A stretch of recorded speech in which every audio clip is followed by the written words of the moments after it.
Bonjour à toutes et à tous. Bienvenue dans les rendez-vous de Stephen K, le podcast. Je m'appelle Steven Kitirat, réalisateur et journaliste autodidacte. Depuis 2016, j'ai rencontré des personnalités hors du commun et je suis ravi de vous faire partager ces échanges. Ensemble, nous allons à la rencontre des héros du quotidien qui partagent leur vision du monde, une perception positive qui aide à envisager l'avenir avec optimisme.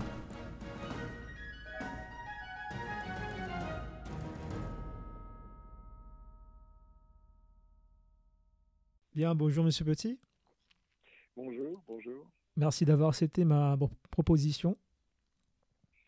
C'est tout à fait naturel. Donc, est-ce que vous pouvez vous présenter pour nos internautes ? J'ai 84 ans, je suis à la retraite depuis un paquet d'années déjà, mais enfin toujours actif.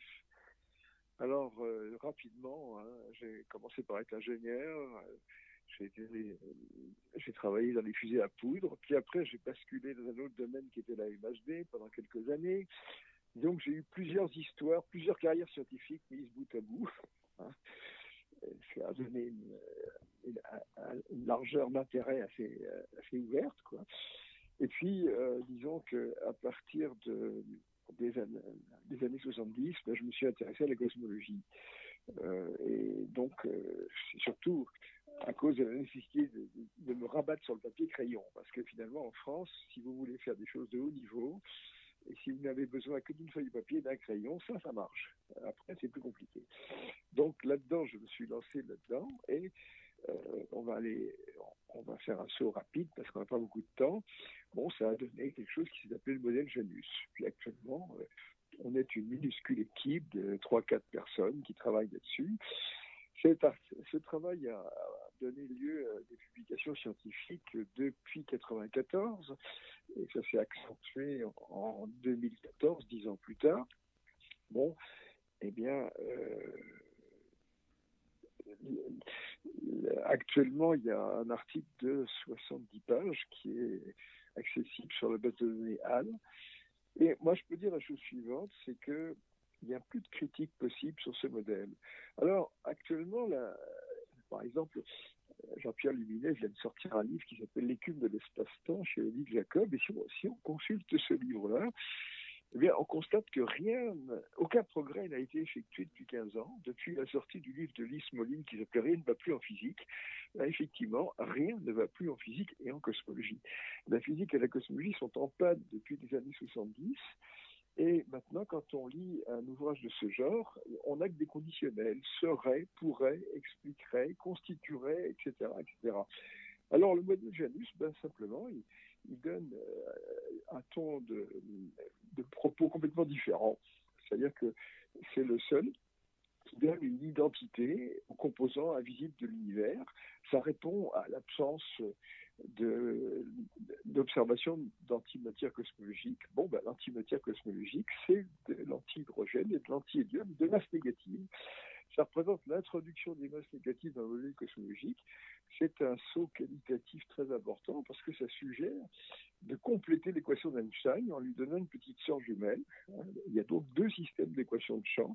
Alors ça, c'est une prétention maximale. C'est-à-dire que pour des scientifiques, c'est bouleversant, une chose comme ça. Donc, et alors, le résultat, c'est qu'il y a, 16, 17, 18 confirmations observationnelles. Ça explique la structure à grande échelle de l'univers, ça explique le confinement des galaxies, ça explique les forts effets de l'antigravitationnel. Alors, il y a une chose qu'il faut dire, par exemple, c'est que depuis qu'on s'est lancé dans cette nouvelle campagne de publication de travaux, depuis 2014, ça fait 7 ans, et bien depuis 7 ans, toutes les portes des séminaires français sont fermées à double tour. Alors, en 2019, l'académicien Thibaut Damour a tenté une démolition du modèle Janus en publiant un texte dans sa page de l'IHES, de l'Institut des hautes études, et en m'envoyant même une lettre recommandée avec accusé de réception. C'était pour en finir une bonne fois pour toutes avec Janus. Très rapidement, la réponse a été fournie. Cette objection tombait complètement, et actuellement, c'est le silence. C'est-à-dire que la seule critique qu'on entend sur le modèle Janus maintenant, c'est un silence sidéral. Alors, je ne sais plus trop quoi faire. Je crois que je vais faire une vidéo en expliquant ça un petit peu aux gens. Et effectivement, pour les gens qui en sont curieux, s'ils vont voir sur mon site www.jp-petit.org, eh bien, en haut, on a une série d'une plus de 30 vidéos que j'ai fait en 2017 qui donnent les tenants et aboutissements de ce modèle. Alors, c'est à la fois un peu compliqué, mais si on a la patience et le courage de regarder ces 30 ou 35 heures de vidéo, on aura une explication assez cohérente de tout ça. Et on peut dire que actuellement, le travail se traduit par cet article copieux, et les revues scientifiques refusent de le soumettre à référé. C'est-à-dire qu'on a essayé dans 3-4 revues de haut niveau. La réponse, c'est non suitable, ça ne convient pas. Alors après, moi je sais que au mois de septembre, octobre, j'ai eu 4 mois de dialogue avec une revue qui s'appelle Physical Review Day, qui est la plus indiquée pour publier un travail comme ça. Et le bonhomme a botté en touche, quoi, c'est tout. Vous voyez, et moi je pense que c'est parce que si ce travail est soumis à un référé, alors on gagnera. Et si on gagne, ce sera publié. Et si c'est publié, ce sera un choc. Donc, alors, autre chose, vous avez une base de données que les scientifiques connaissent, qui s'appelle Arxiv, qui a été créée il y a une trentaine d'années. Et Arxiv, c'est normalement fait pour mettre en place, non pas des articles publiés, mais des préprints. C'est-à-dire, ça permet aux scientifiques de prendre date, de donner un petit peu une authentification de leurs travaux, et puis de pouvoir les semer et les diffuser à un maximum de gens. Alors maintenant, je crois qu'il y a 30 millions d'articles. C'est énorme, un truc pareil. 3 millions d'articles peut-être. Et dans tous les domaines.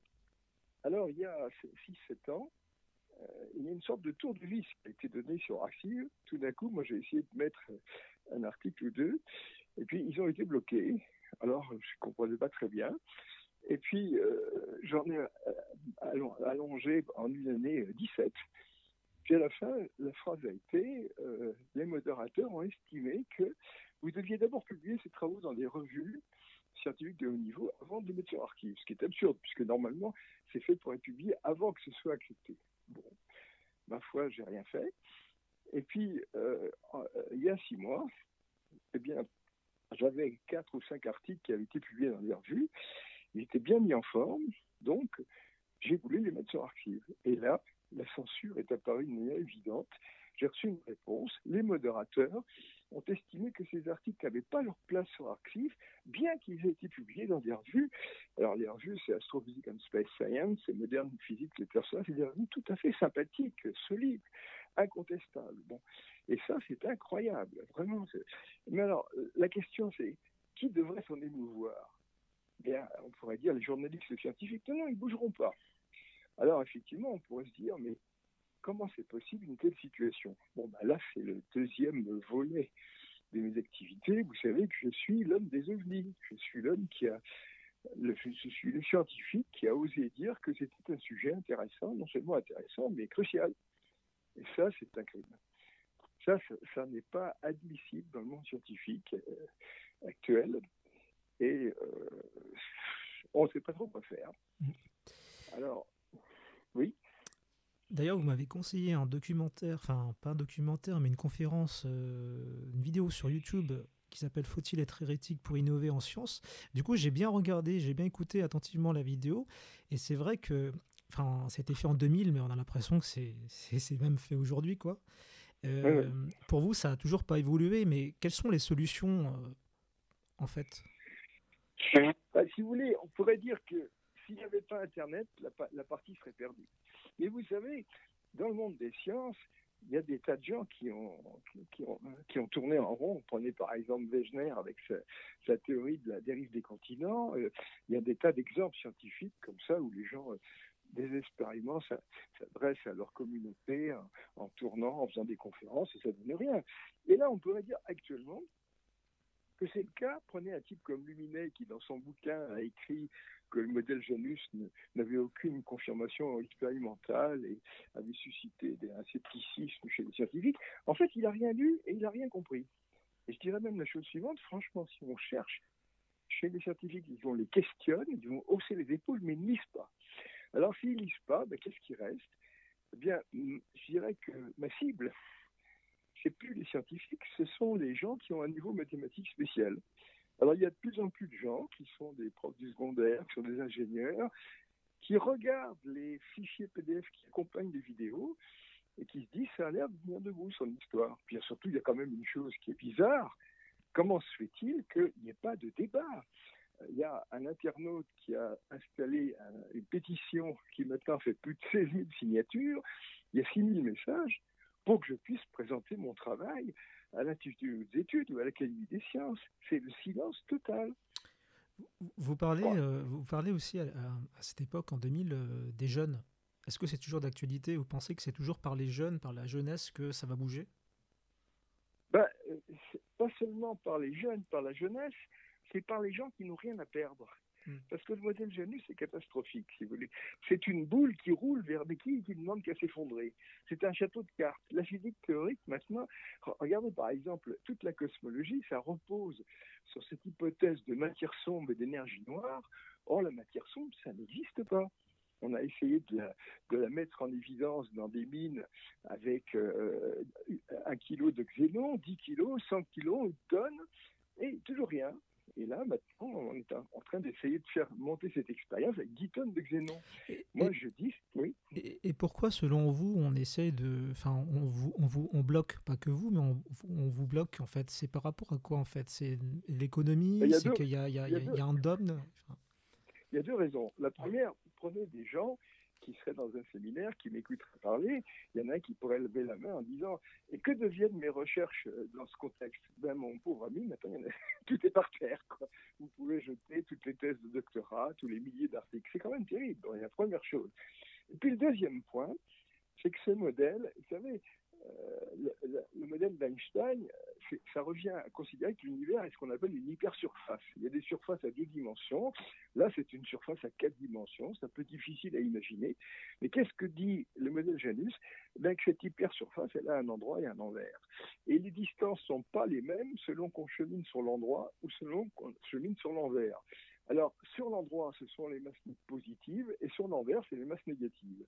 Et alors, le travail de Janus montre que les distances sur ce monde négatif sont divisées par 100 et que la vitesse de lumière est 10 fois plus élevée, ce qui donne un facteur 1000 de réduction des temps de voyage. Donc, autrement dit, le choc épistémologique majeur, les voyages interstellaires deviennent possibles. Alors, s'ils deviennent possibles, ça voudrait dire que dans un futur éloigné, nous saurons faire des véhicules qui inversent normal, c'est voyager, mais ça veut dire aussi qu'il y a peut-être des gens qui l'ont fait avant nous. Donc ça soulève le sujet OVNI, c'est tout. Et ça, dans le monde scientifique, c'est insoutenable. C'est comme ça.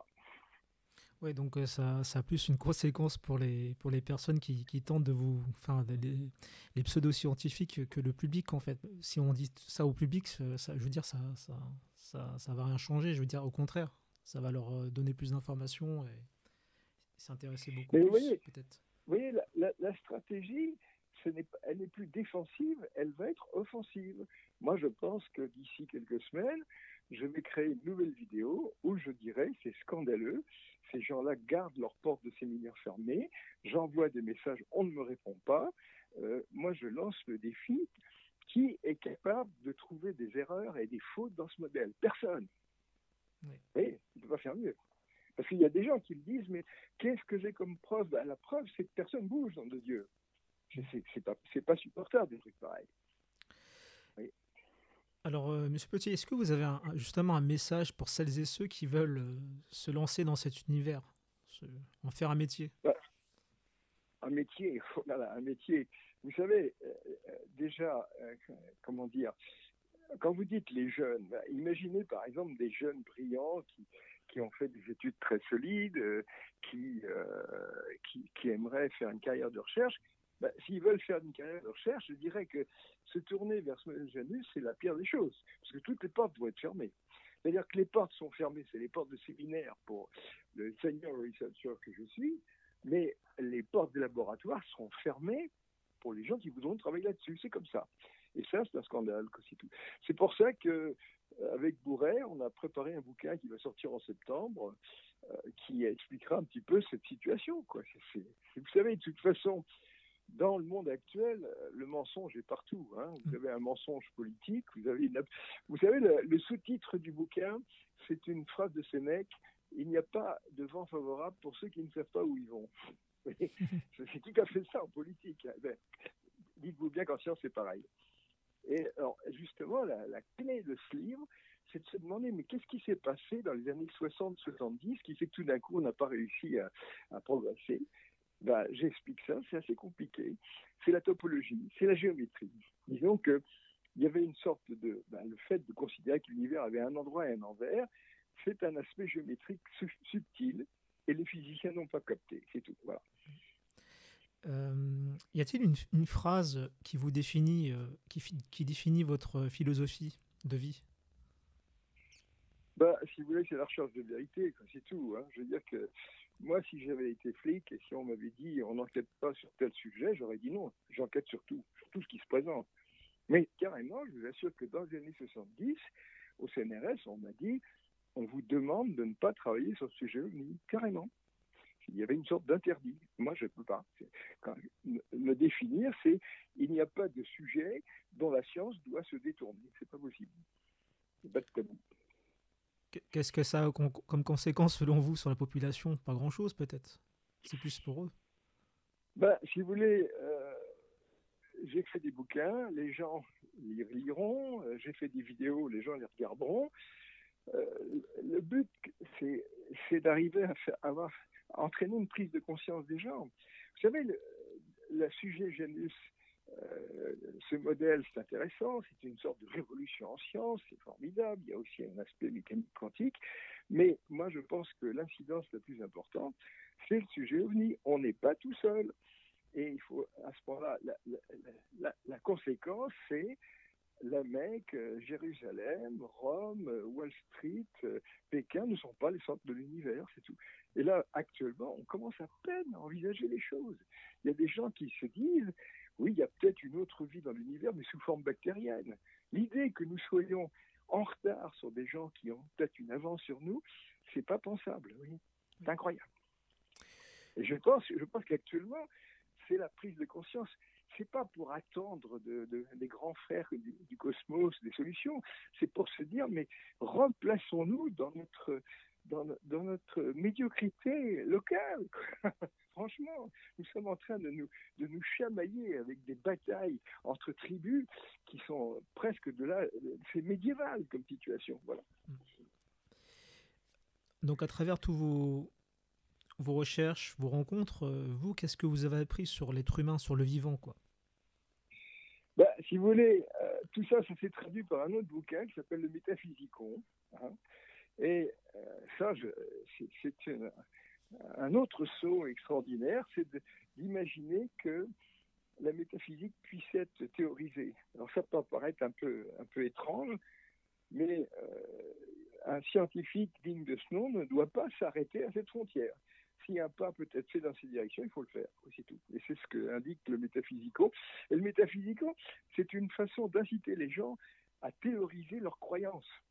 Vous savez, moi j'ai dit il y a des années que la science n'est qu'une forme organisée de croyances, comme toutes les pensées. Toute pensée est une forme organisée de croyances. Alors vous avez des croyances religieuses, vous avez des croyances sociologiques, des croyances économiques, vous avez des croyances scientifiques. Simplement, il faudrait qu'on réfléchisse sur nos croyances.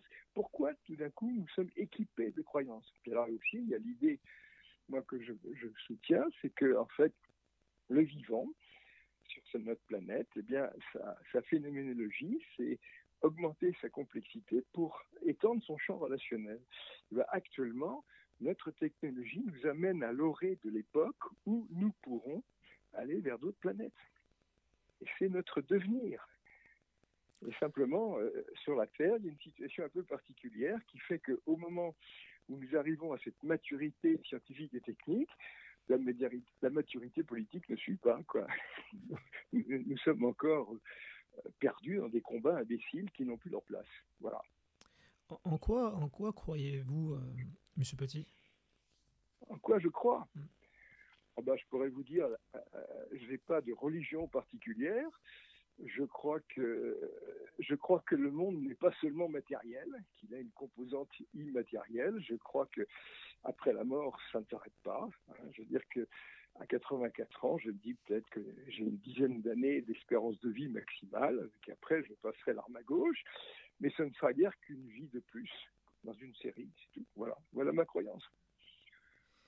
Alors, y a-t-il des personnes que vous vouliez remercier qui ont fait de vous ce que vous êtes? Oh, il y a plusieurs personnes. Vous savez, j'ai été ami avec le grand mathématicien Alexandre Grothendieck. Et puis, j'ai aussi reçu l'enseignement d'un homme qui s'appelle Souriau, qui est mort en 2012, un mathématicien.